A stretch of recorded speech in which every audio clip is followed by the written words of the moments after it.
Bring your ideas to life by mastering Photoshop's brush tool. Digital art is an exhilarating medium, which gives you more control over your work. And by learning a few essential tips and tricks in Photoshop, you can conquer the basics and move on towards stunning digital illustrations. Hey everyone, my name is Melody Nieves for Envato Tuts Plus, and welcome to this course, 10 Tips to Master Photoshop Brushes. I'm a digital artist with 10 years of experience creating digital paintings, photo manipulations, and more with Adobe Photoshop. So for this course, I'll be giving you 10 of the best tips that I know for overcoming your worries with this incredible, flexible tool. You'll finally learn how to blend colors together, how to master the sketch process for sleek and clean designs, and also learn where to find cool Photoshop brushes on Envato elements and more. Just apply these tips in your spare time and I promise you'll be on your way to the illustrations you've always wanted to create. So let's kick things off with our first lesson, dedicated to basic brushes. Hello everyone and welcome back to this course. Before we begin, as someone who's been digitally painting for 10 years, I promise that Photoshop brushes don't have to be as hard as they seem.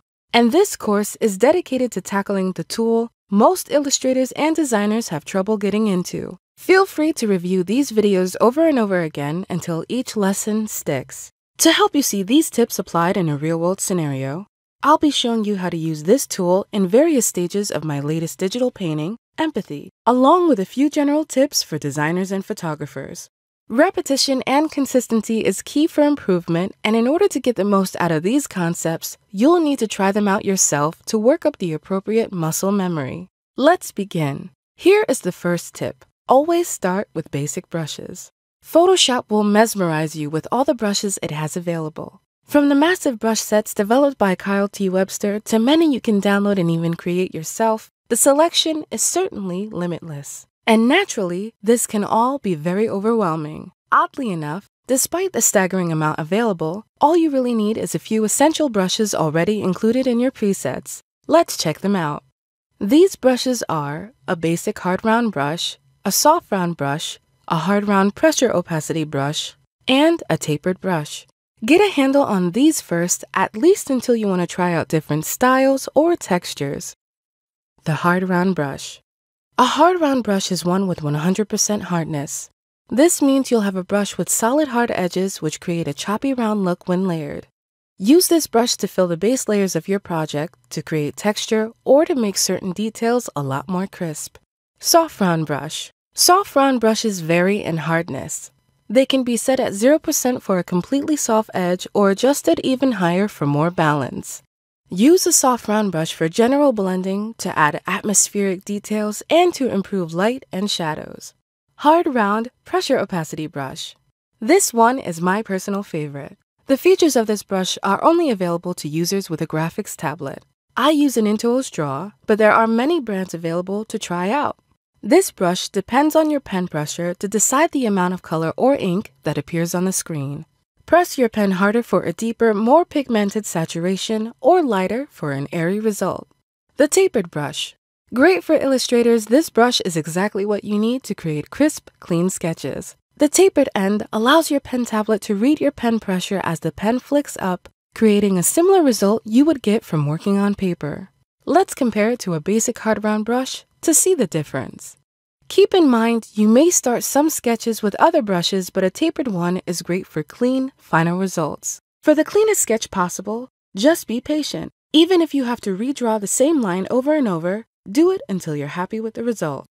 In the beginning, these simple brushes are really all you need. So create a new document and work out a few doodles to help you get started. Let's move on to the next lesson, where we'll learn how to be more efficient with these brushes in combination with a few layers panel tricks. Hello everyone and welcome back to this course. In our second tip, we'll learn how to make the most out of our preset brushes for efficient, no-hassle illustrations and designs. Let's begin with keyboard shortcuts. Keyboard shortcuts are sometimes put on the back burner, although they're essential for helping you work faster in Photoshop. So memorize these keyboard shortcuts to help you create stronger, faster work with the brush tool. First, the letter B on your keyboard selects the brush tool. Access the brush panel for more customization by hitting F5 on your keyboard, or by going to Window, Brushes. To change the brush size, hit the left or right square brackets to increase or decrease the size of this tool. When changing these options, hold down on the key for a seamless change or hit it just a few times to get the size you need. Similarly, you can also change the brush hardness with the left or right curly brackets. See the difference? Luckily, these options are also accessible by right-clicking your canvas or selecting the drop-down option while the brush tool is selected. Slide these options back and forth to get the settings you need. Creating digital illustrations often mean you have to know other tools too. In this case, the eyedropper tool is very helpful for color sampling. It automatically sets the sampled color as the new foreground or active color. So to access this option, make sure the brush tool is selected, then hold the Alt key. Click down over the color you need to add that color as your new foreground color. Then begin painting with it. Pretty helpful, right? If you have any problems with these keyboard shortcuts, you do have the ability to change them in the software preferences. I wouldn't recommend this, however, as most tutorials will be dependent on the preset options currently available. For more help with brush efficiency, let's learn how it relates to the Layers panel. There are many misconceptions about digital art that I'd like to alleviate. One of them is whether or not you should paint on just one layer. And the only benefit I see with it is that it may help with file size. Otherwise, forcing yourself to paint on one layer is unnecessary and can hold back your learning experience. So instead, get into the habit of freely experimenting. Whenever you're unsure of painting a new detail, simply create a new layer. Use this layer to test out the shading, lighting, and colors of your work, then decide if you like it. If you do, keep working on the layer or feel free to merge it with others to save file size. But if you don't, then delete the layer and create a new one to experiment again. I've had paintings that were 50 layers long and 250 layers long, but neither is a reflection of quality, but more so how much I just decided to tinker or mess with the painting until it was finished. Another great thing about the Layers panel is that you can use the brush tool to help in other art and design related projects. Add a simple layer mask to your images, for instance, to remove the backgrounds for non-destructive editing. Learn more about this type of editing in my course, How to Create a Double Exposure Effect, in Photoshop. Simply use a hard round brush with crisp, clean edges to paint black onto the mask to remove the backgrounds completely. It's super simple and effective. I hope these initial tips will help you go far with brush efficiency. Let's move on to the next lesson in this course, where we'll learn a little more about pen pressure. Hello and welcome back to this course. We're making great progress so far on learning more about Photoshop brushes. For our third tip, we'll dive into the pen pressure options and how to add even more customizations when working with graphics tablets. Get to know pen pressure. There's been a lot of debate over the years on whether or not you really need a pen tablet. For those who only have an optical mouse, there are actually many tutorials available for you. You can learn how to create everything from graphic designs to photo manipulations and even digital paintings with a regular mouse. But even with all these tutorials, using an optical mouse will not grant you access to pen pressure sensitivity in Adobe Photoshop. So the only way to get true, beautiful tapered ends and to improve your overall painting experience is to use a pen tablet. Let's take a look at our options. Realize first and foremost that you don't need the most expensive tablet on the market. I, for one, have gone through at least 5 different models from all different price ranges. The main 2 types of pen tablets you'll see these days either have a pad you can draw directly onto or an actual screen. Depending on your preferences, there is a tiny learning curve as you'll need to get used to the feeling of drawing while looking up at the screen. But there's no other way to overcome this than with a little practice. So once your tablet is set up, select the brush tool and hit F5 on your keyboard to get started. The brush panel is your best option for getting to know more about pen pressure. Here, it keeps every setting that's related to brushes with a few bonus controls. Let's try them out. Select a hard round brush from the selection. Draw a simple line or scribble to test it out on your canvas. See how wide and blunt the result becomes? If you want to create a nice tapered end instead, then go to Shape Dynamics. Under Size Jitter Control, change the option to Pen Pressure. You'll see a preview of the brush at the bottom before you test it out with a new stroke. See the difference? Now it looks like you're writing with a pen or pencil. Now enable this button. pen pressure for opacity to simulate a stroke even closer to traditional mediums. This setting automatically enables the transfer setting within the brush panel, which creates a more opaque result dependent on how hard you press into the tablet. I like to use this brush for sketches, typically without the taper, while others may want a more solid result. So just go with what works best for you. Develop better line drawings by practicing simple exercises like drawing vertical, horizontal, and slanted lines repeatedly, or by practicing hatching and cross-hatching, a simple shading method. It's especially effective if you zoom in to deliberately draw cleaner lines, hitting Ctrl-Z whenever necessary to try again.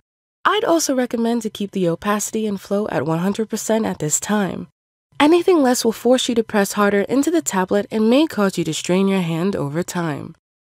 If you're not confident with the brush tool just yet, feel free to use the pen tool to utilize pen pressure. A great option for illustrators or designers who want a more graphical result. Simply select the pen tool and create a design with a few anchor points. Then, right-click and select Stroke Path, making sure that the brush tool and pen pressure options are both enabled. Depending on the settings of your current brush, this tool will create a beautiful stroke that can easily be applied to portraits or designs for more appeal. Dedicate some time to trying out these settings. The more familiar you get with these changes, the better you'll become as an artist. Let's move on to our fourth brush tip, where we'll learn everything we need to know about blending. Hello and welcome back to this course. In this next lesson, we'll cover one of the most important things you'll need to know about Photoshop brushes, and that is how to blend. Let's begin. How to blend with Photoshop brushes. Whenever you create digital art, remember there are many ways to get the same effect, and Photoshop makes this especially possible with its large selection of tools and settings. Here are a few different ways of creating a blended result.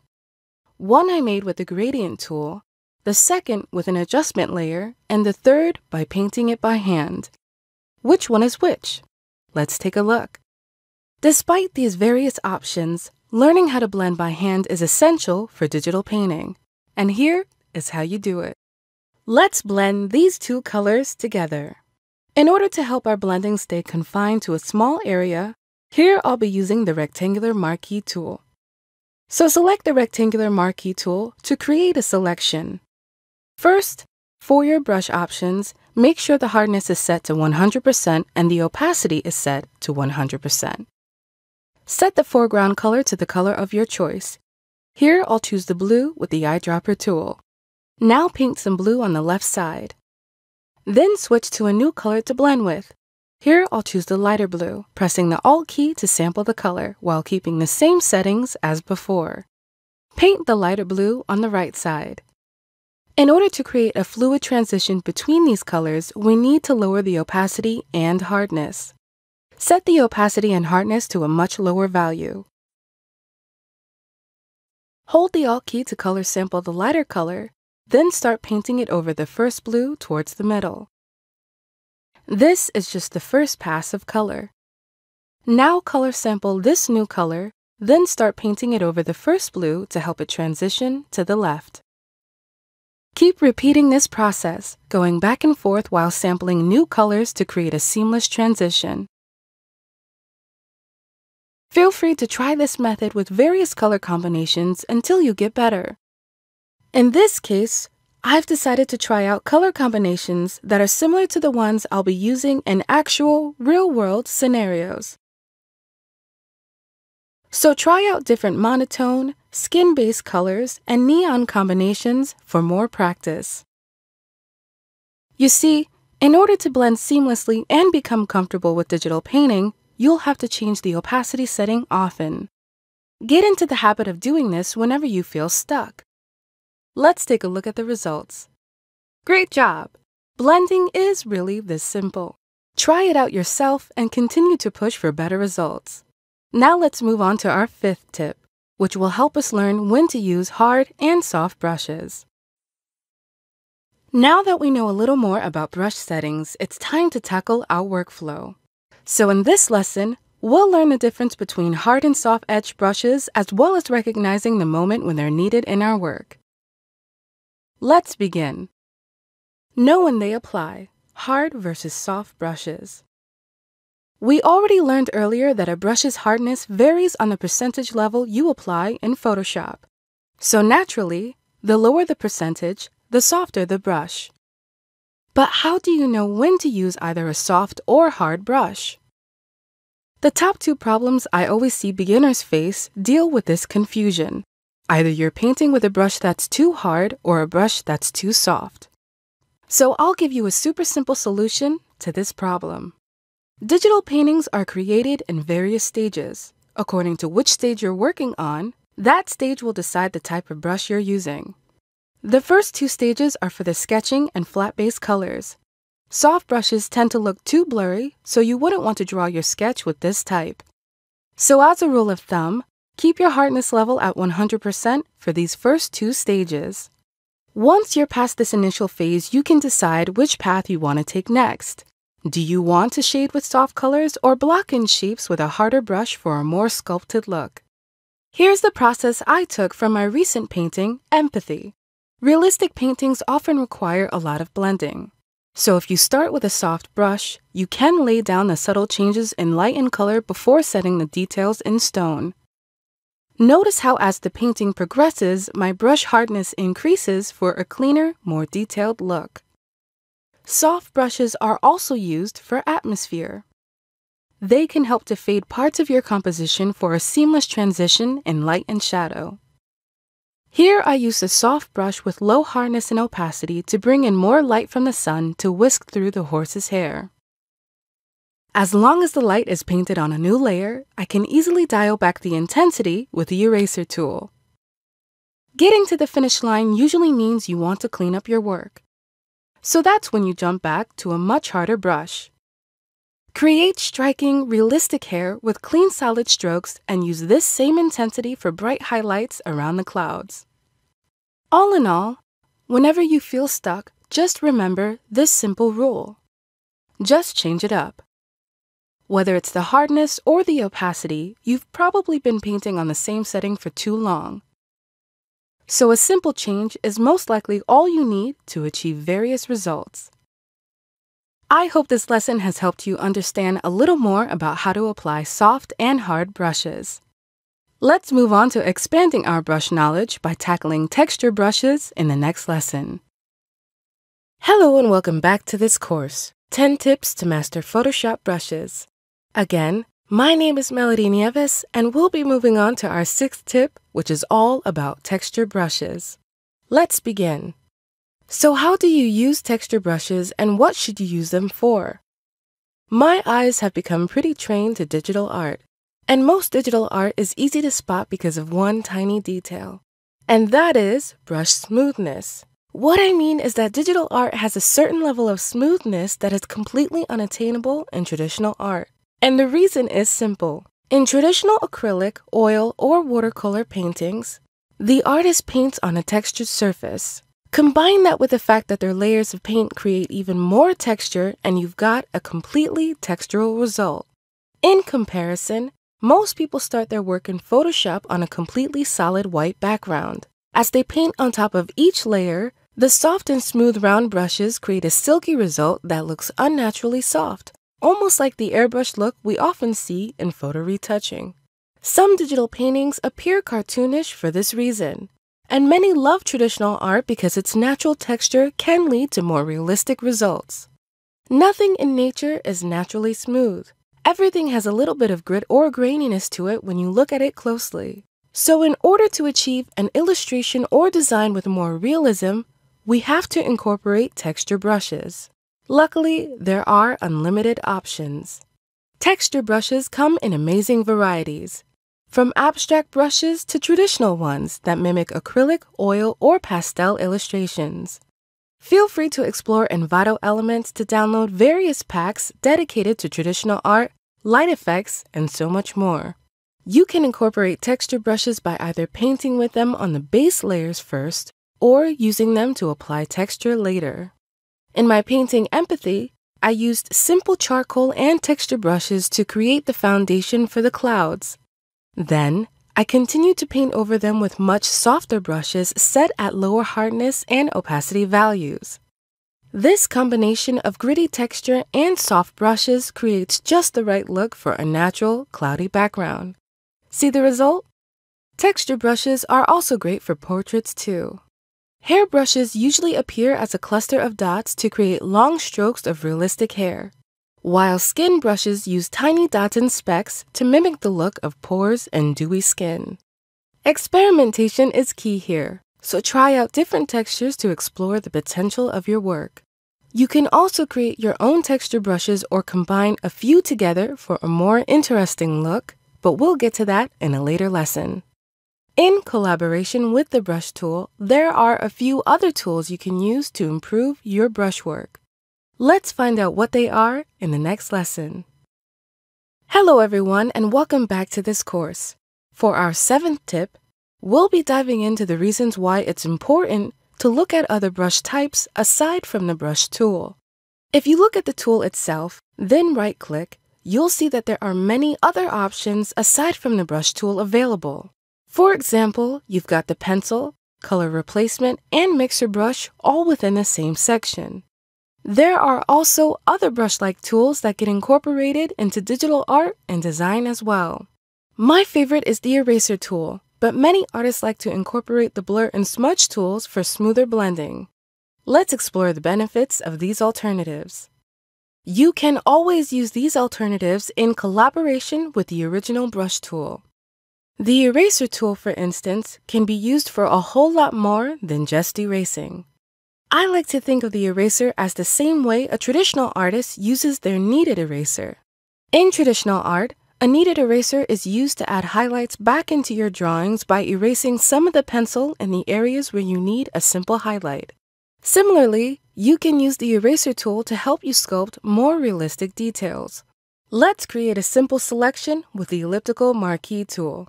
Then fill it with the color you like. Create a new layer and hold the Alt key to sample that color. Change the layer blend mode to multiply, then paint towards the edges of the selection for a subtle shading effect. Pretty cool, right? You can adjust this effect easily by incorporating the eraser tool. Just use a soft brush with low opacity to take away the areas where there is too much shadow. Alternatively, you can select the original fill layer and use the eraser tool to create subtle highlights for a more natural look. I also like to use the eraser tool to lift some of the paint off the canvas. Doing this can create the soft or atmospheric effects you need without having to worry about painting them yourself. One more way you can use the eraser tool is to sculpt your brush work. When I didn't have a tablet, I used to create tapered ends this way. But a subtle eraser with a hard edge is essential for cleaning up your work. So diminish the blurred look often created by using soft brushes. Many artists also use the blur and smudge tools for their work. When using these tools, use them in moderation and try not to let them dominate your workflow. Let's see a few examples where they apply. Use the blur tool for subtle blurring. If you have harsh edges in the skin and hair or around the composition, holding the blur tool over those areas can create a subtle blended effect. You can also use the blur tool to help with depth of field and mimic the look of motion. This is especially effective in action illustrations, where things are moving fast, past, or around your subject. Now for the smudge tool. The smudge tool can be used after laying down a few core details. It works great with highlights, for instance, by smudging them slightly for a realistic effect. With practice, you can use the smudge tool for some portions of blending. But keep in mind that it does push the direction of the paint around, so it may force some details out of position. As mentioned before, use these tools in collaboration with the brush tool for highly effective results. They can help save valuable time by creating realistic blurred effects without having to paint them manually. Now that we've explored these alternative tools, let's learn more about the various Photoshop brushes that are available online. In our next lesson, we'll learn how to install custom brushes from your favorite places around the web. Hello and welcome back to this course. In this next lesson, we'll go over how to install and use custom brushes from various platforms around the web. Let's get started. One of the best things about Photoshop is that we aren't just limited to its presets. We can explore and play with various Photoshop brushes created from users just like you. And throughout the years, Digital artists have handcrafted special packs of Photoshop brushes dedicated to different effects or mimicking traditional mediums. So let's learn how to install and use a custom Photoshop brush pack. For this lesson, I'll be taking advantage of my Envato Elements subscription, which gives me access to thousands of design assets, including high-quality Photoshop brushes. So make sure to take advantage of your subscription or explore the web to download high-quality sets from your favorite artists. Download these brushes to try them out on your own or incorporate them into a special project. But keep in mind that the files can get pretty big. So experiment with the ones you enjoy and delete the others that don't fit your style to avoid the dreaded Photoshop brush lag. I love making celestial-inspired paintings with galaxies and stars. So here I'll be downloading one of my favorites, this pack of lens flare and star brushes from Envato Elements. To download this pack, make sure you're signed in and simply hit the download button. Then choose the license you prefer. Test it out quickly for a trial use or download it per project with a project use. Then write the name for your project and proceed to downloading. For Elements items in particular, you'll get a compressed zip file with the appropriate ABR format for your brushes. After you've extracted your items, select the brush tool and right-click on the canvas to go to Preset Manager. I like to load brushes from here because it lets you see them all at once. Then hit the Load button and load your brushes from the appropriate folder. Once the brushes are loaded, you can now use them immediately for your projects. Simply select the brush tool and click on the canvas to try out various styles. Depending on the brush pack you've downloaded, it may already come with special brush settings. Adjust these to customize them yourself by hitting F5 on your keyboard to bring up the brush panel. This step is also important to learn more about each brush. So ask yourself a few simple questions to help figure them out. Will this brush require a pen tablet to enable pen pressure sensitivity? Or can you use it with a regular optical mouse? Is it a highly intensive brush that may lag? And can I adjust it for more efficiency? Explore your options and continue to experiment with your new brush set. For more customization, consider the benefits of creating your own Photoshop brushes. We'll tackle this in the next lesson, where we'll learn how to organize Photoshop brushes into new folders and create new high-quality ones using various stocks, shapes, and settings. Hello and welcome back. We're closing in on the final lessons of this course, so now it's time to dive into Tip 9 and learn how to create and organize your own Photoshop brushes. I highly recommend revisiting our earlier lessons to remind yourself how to use Photoshop brushes before proceeding. After all, getting to know the brush tool and all the different ways it can be used will help you understand which kind of brushes you may need and should create for yourself. And there are many ways you can create your own Photoshop brushes. You can scan brushwork and splashes you've made traditionally with paint or ink, use a graphics tablet to draw some custom doodles, or even download stocks and shapes to help you create simple and easy brushes. So let's try some of these out. Open your ink or paint swash into Photoshop. Select the rectangular marquee tool and create a selection around the swash. Now go to Edit, Define Brush Preset, and name your new brush. All done! Hit F5 to open the brush panel and consider playing with different settings to make your personal workflow even better. Add a beautiful taper with shape dynamics, make it scatter with scattering, or even add more texture by combining it with a special pattern. You can follow this same method whenever you want to create other types of brushes too. Custom brushes are many artists' go-to method for creating smarter digital art. You can use them to paint grass and nature quickly or to add quick and easy grunge effects. Use the rectangular marquee tool to select your shapes, doodles, or stock photos. Then go to Edit, Define Brush Preset. Customize your brush with more settings or leave it as is for a simple go-to brush. Another way to create brushes is directly from the brush panel. Let's add a dual brush to this tapered one for more texture. When you're happy with the result, simply go to Create New Brush and name your brush to save it with the existing settings. Another great addition to Photoshop Creative Cloud is that now you can reorder and group your brushes together.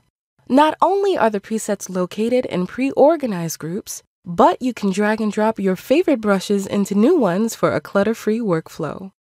Just click the Create a New Group button, then drag and drop your favorites. Keep the ones you want and delete any others to declutter your workspace. No matter the project, creating your own Photoshop brushes ultimately improves your experience by giving you fast options to create various textures and shapes. Share them with others or even sell them online to make the most out of your creations. Now let's wrap up this course with our final lesson, which will cover everything you need to know about Photoshop's brush presets. Hello and welcome back to this course. Thank you for watching so far. I hope you've been able to find a few new ways to help you learn more about Photoshop brushes. Now let's go over our final lesson of this course, which is to definitely take advantage of Photoshop's brush presets. Aside from the basic brush presets, many artists forget that there are other pre-existing brush sets already available when you download Photoshop CC. Not only can they help you save time finding new ones, but they can even help you save money too. Make sure to try them out. These new brushes have been developed and acquired from designer Kyle T. Webster, who created several brush packs you can enjoy. So to restore your original brush panel, go to Window, Brushes. Then hit the tab in the upper right corner and select Restore Default Brushes. Now you should see several brush packs dedicated to general use, dry and wet media effects, and special effects like splatters and more. But the presets don't stop there. You can get even more amazing free brushes by clicking the tab again and selecting Get More Brushes. You'll be redirected to a new page full of more free brushes created for you to download. Try out the manga brush set, for instance, to make your anime stronger, or add beautiful impressionist strokes inspired by amazing traditional artists. If you're not new to Photoshop, then you may remember its legacy brushes as well. Photoshop hasn't forgotten these amazing sets previously included in older versions of the software. Access these easily by hitting this tab again and going to Legacy Brushes. The Legacy brushes are an incredible collection of various shapes, textures, and brush types to make your designs and paintings much easier to make. They have beautiful calligraphy brushes for anyone who loves custom hand lettering, and many fun shapes like stars and snowflakes that you can try out too. As with any list, the amount of brushes available can be overwhelming. So just take your time trying out different brushes whenever you can. Some brushes may not work for you at all, and that's okay, while others may become your new go-to effect. Remember to organize them into new groups to combine your favorite basic ones with Legacy, Preset, or Envato Elements brushes for a complete package. Then delete the others for a much cleaner workspace. I hope you've enjoyed learning more about Photoshop's brush tool and the many ways you can master it. Join me in the last lesson of this course, where we'll go over a full recap of everything we've learned. Hey everyone, and welcome back to 10 Tips to Master Photoshop Brushes. My name is Melody Nieves, and I've been your instructor for this course. I hope you've enjoyed learning more about the brush tool and 10 easy ways that can really help your digital illustrations. So let's go over a quick recap of everything we've learned. As hard as digital art seems sometimes, the best thing you can do is to just keep pushing forward. So no matter your experience level, growing your confidence will require a certain amount of dedication. Practice these tips over and over again in your spare time until they become a natural part of your workflow. Here are the 10 tips we've covered. Always start with basic brushes. These are usually round brushes with varying hardness levels. Despite your curiosity for others, these will be your automatic go-tos for any illustration or design. Learn about brush efficiency and the Layers panel. Save time by memorizing essential keyboard shortcuts and get used to experimentation in the Layers panel. I promise it'll pay off in the long run. Get to know pen pressure.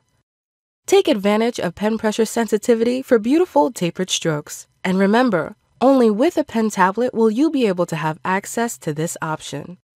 Learn how to blend brushes. Incorporate the eyedropper and brush tools into your workflow to create seamless blending. Take your time and change the opacity and hardness often for incredible results.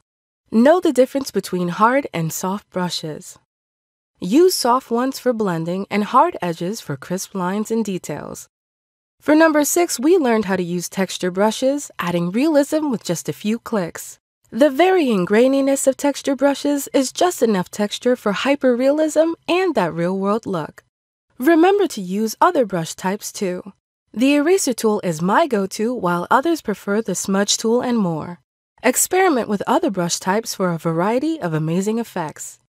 And for the last tips, learn how to install custom brushes, create and organize your own, and remember to take advantage of Photoshop presets to save valuable file space and time.